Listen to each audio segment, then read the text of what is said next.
This segment of the news is brought to you by Sun Oil Limited. Welcome back. Police are relying on an autopsy report to determine what killed a man in Kennedy subdivision last night. But from what they've determined so far, the victim was found in his Malcolm allotment apartment just before 10 p.m. with injuries to his head. Efforts to revive him were unsuccessful. At this point, police are treating the incident as an apparent suicide. Investigations into the matter continue. Meantime, someone's out of a pretty sizable quantity of drugs. Police say it was around 10 Tuesday morning that they headed to an abandoned building on John Road off Blue Hill Road and found a white plastic bag with some 294 plastic packages of suspected marijuana. No one was arrested. The hunt is also on for the two gunmen behind an armed robbery before 7 Tuesday evening.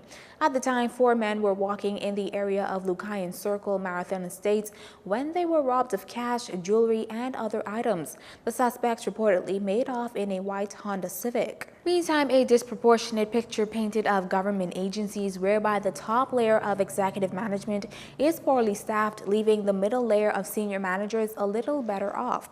At least that's how things are set up in the Ministry of Transport, begging the need then for what its Minister Renwood Wells says is right-sizing. We have in government a top layer of executive management that is, from what I'd say, is poorly staffed. And then we have a middle layer of senior managers in most of my departments, whether it's the port department, the post office, road traffic. Well, road traffic happens to be a little bit better staffed. The mailboat section, the Bahamas Maritime Authority. We have an area where you have a lot of staff at the lower end of the spectrum in terms of just clerks and receptionists, not lower end in terms of their expertise, but just how the organization is structured. And when we're talking about right sizing, we're talking about really putting in the requisite staff amount of complement throughout, whether it's at the executive level, the middle manager level, and then the support staff for that executive and middle manager level, which is not reticent right now within the requisite departments. Now, this right sizing the minister speaks about really means promotions for some. Mr. Wells, however, shied away from revealing if this also translates into layoffs for others. In general, that's not going to be the desired outcome. Like I said, we're looking more to increase rather than decrease. Last year's decision to right-size the Water and Sewerage Corporation led to hundreds being approved for voluntary separation packages. Prior to this, Bahamas Power and Light carried out a similar exercise in the face of overstaffing. Bahamas Industrial Manufacturing and Allied Workers Union executives are not backing down, and neither is Martin Saul's management when it comes to hashing out a resolution to a protracted standoff.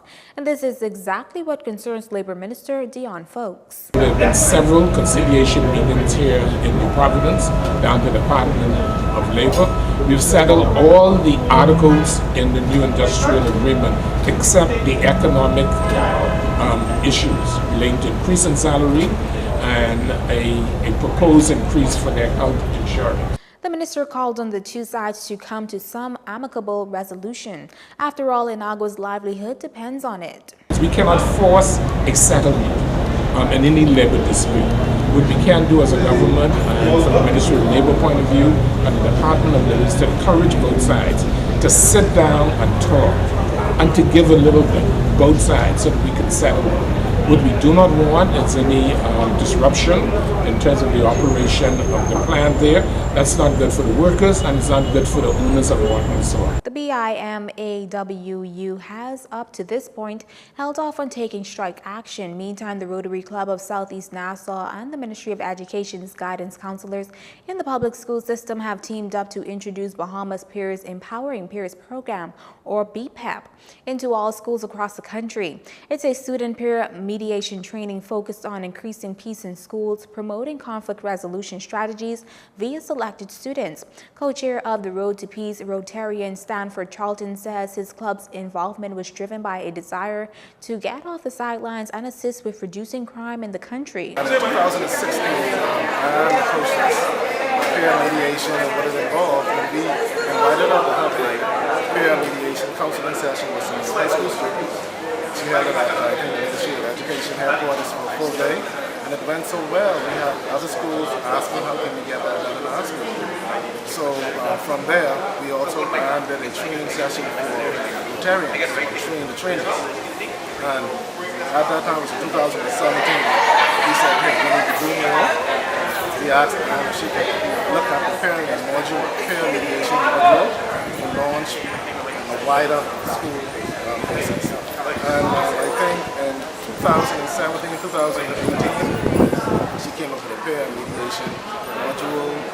We, Rotary Clubs of the Bahamas, helped fund the first initial program, which we hope that the Ministry of Education will take on, take it further in all of the schools. And while there's been an increase in school violence in recent weeks, CC Sweeting Guidance Counselor Philippa Shaw says so far the program's working.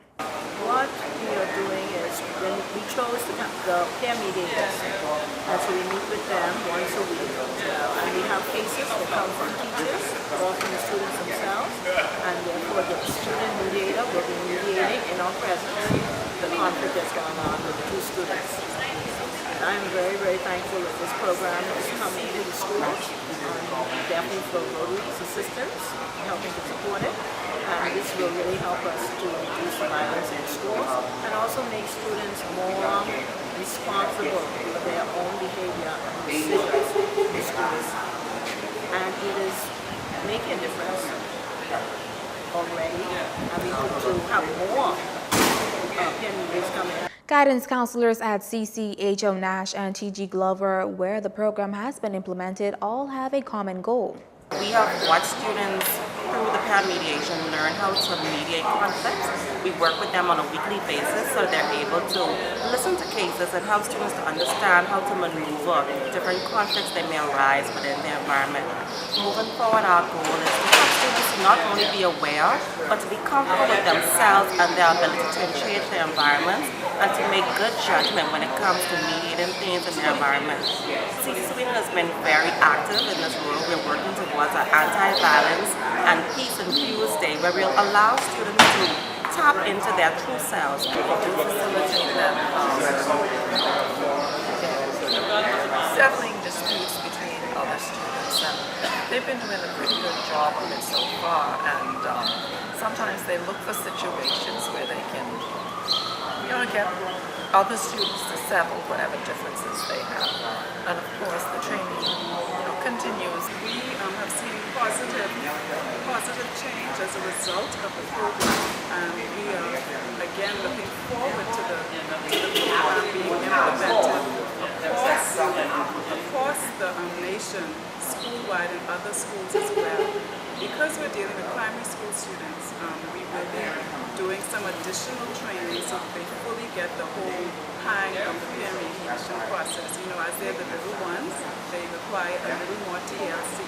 So that's our intention going forward. The BiPAP is the brainchild of retired guidance counselor Ann Smith, who sought to help students resolve issues through peers, empowering peers. Our final story is up next. This segment of the news has been brought to you by Sun Oil Limited.